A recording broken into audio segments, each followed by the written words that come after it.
Hello, listeners. Welcome to CareSmartz360 On Air. I am Dennis Gill, Sales Manager at CareSmartz360. Today, we explored the design behind personalized support and independence at home.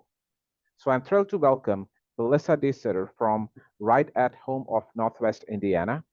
Melissa's passionate about creating customizable care plans, from meal prep and medication reminders to hands-on help.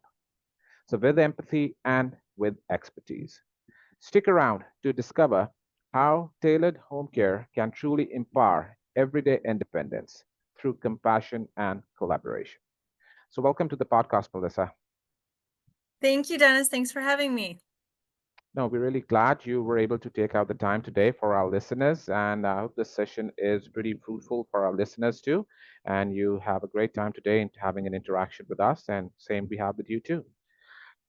All right, so I'll straight away jump in with my first question for you.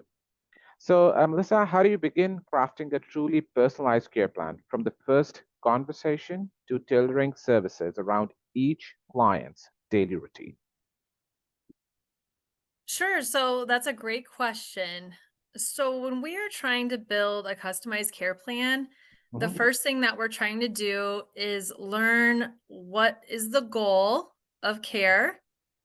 And then we're also trying to understand what led to the reason that the family or potential client was making the call. So, the way that we start is by asking a lot of questions, trying to learn where are the care gaps, where are the needs, where is the family or support network needing additional help. Okay. So we're trying to ask a lot of questions. So some of those questions may include, okay, what made you make this call today? What's happening in the home? What Mhm. are changes that you're seeing with your loved one? And so a lot of times our families experience something that led to the reason that they're looking for home care services. So it could have been a loved one who had a fall. And as you know, falls are quite common with the Yeah. senior population. Yep.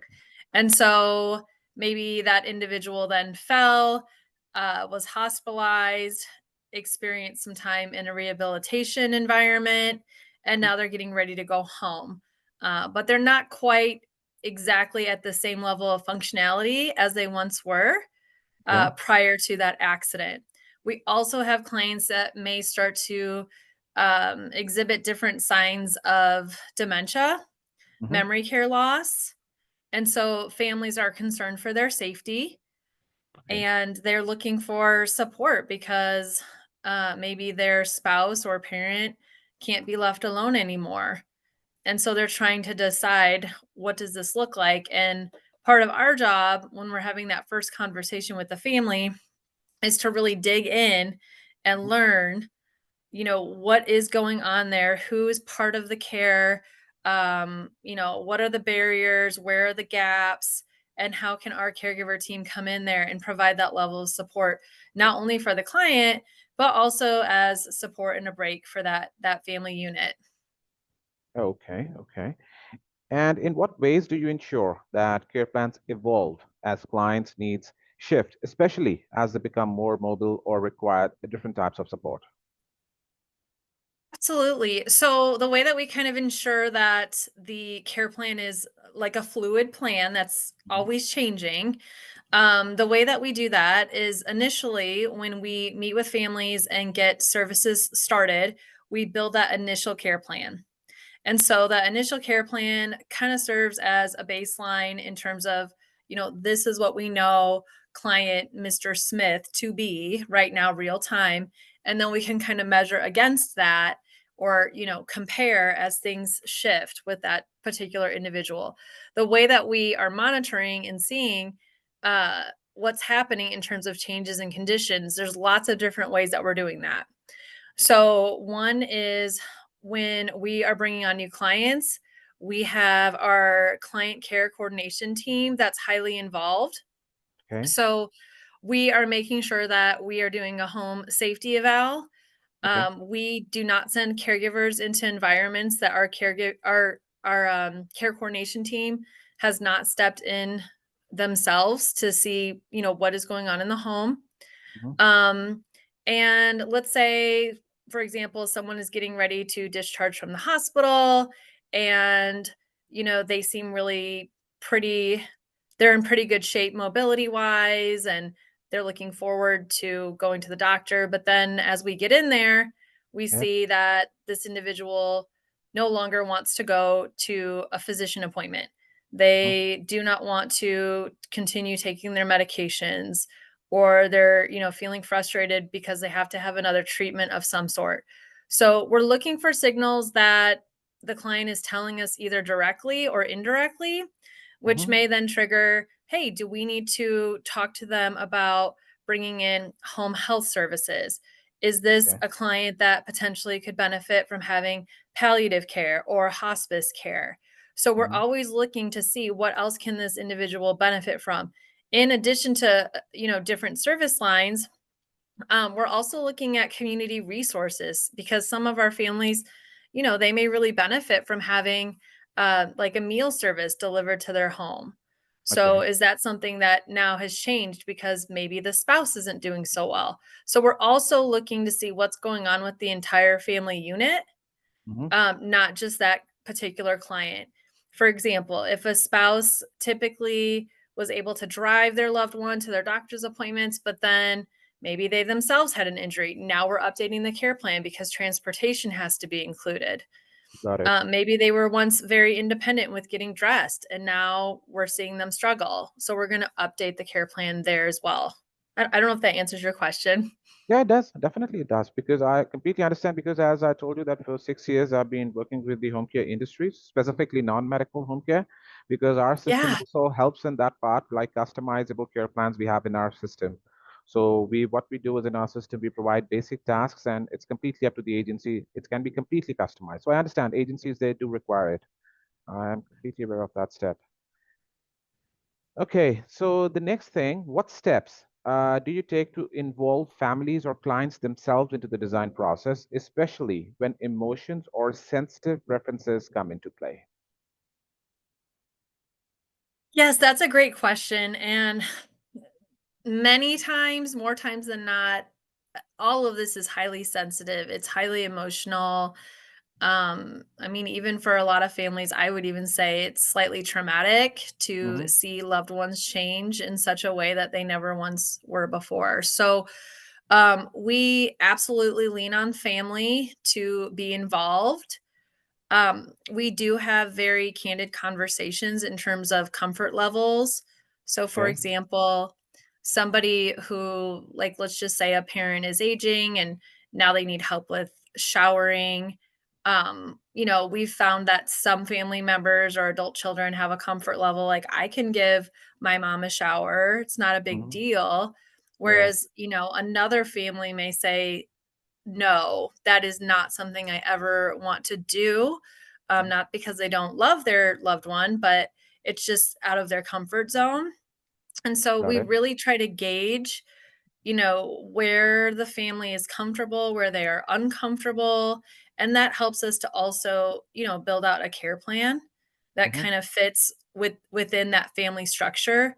The other piece too is, a lot of families who call us, they are creating their own sort of care plan environment without us even being there yet. So, for Okay. example, some families, they'll say, "Hey, Monday, Tuesday, Wednesday, my brother's here. On Saturdays and Sundays, it's the neighbor, and then we need you to fill in the gaps." And so Oh, then they'll hire our team to kind of fill in where there's a missing piece. there's a missing piece. And Got it. so we wanna make sure they're all doing things the right and safe way too when we're not there, so we leave, recommendations as well. Oh, okay. Okay. Got it.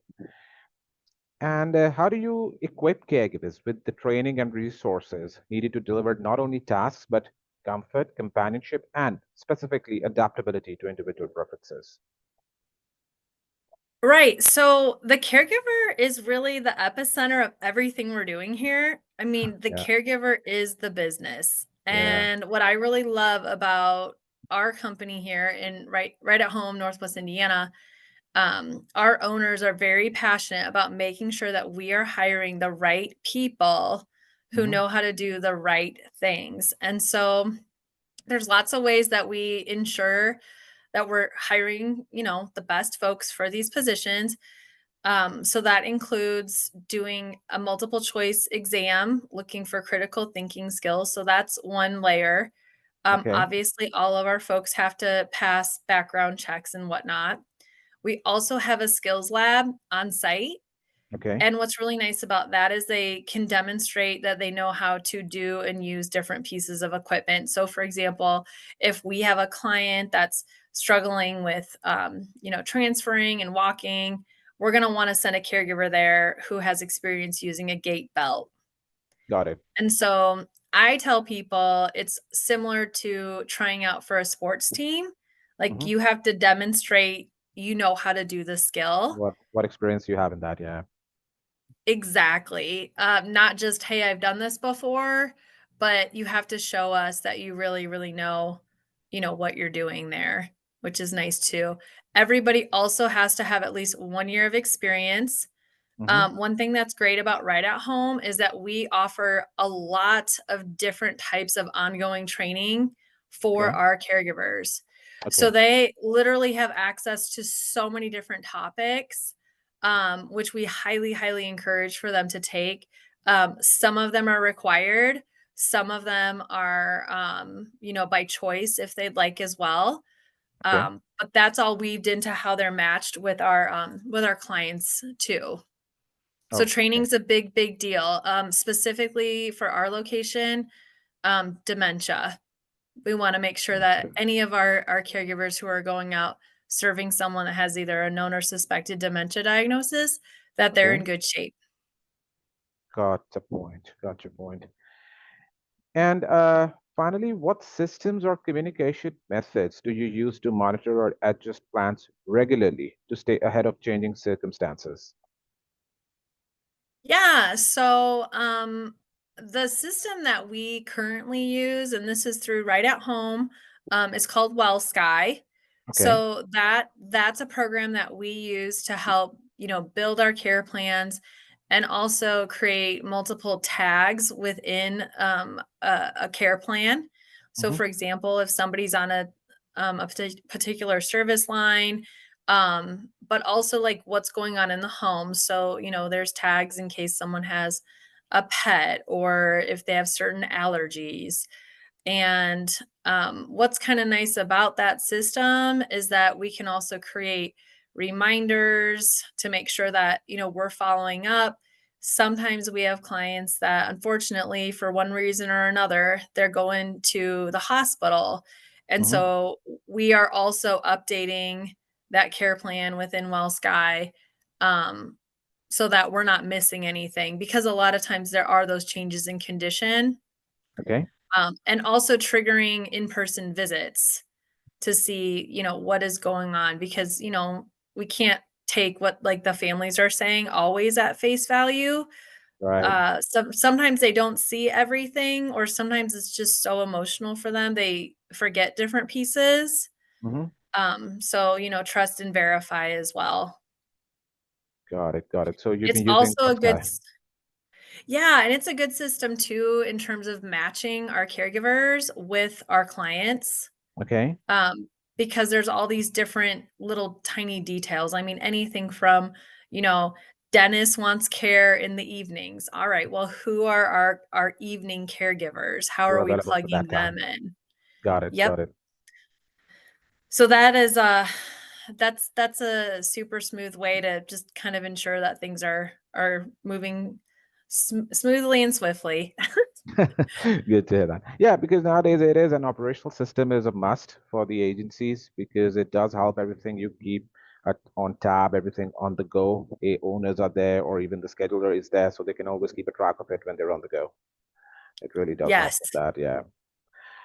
Okay. Okay. Yeah. So, thank you for your expertise and your time today, Melissa. And it was really nice talking to you. And I hope it is beneficial for our listeners also, whatever we discussed today. And we hope to have more conversations with you in the future. and discuss more about the topics on home care industry then. Thank you. Thanks so much for having me. It was nice to meet you. Thank you. Thank you. So thank you, everyone. So thank you, listeners. I'm Dennis Gale signing off today. So I'll see you soon. Thank you. Ciao.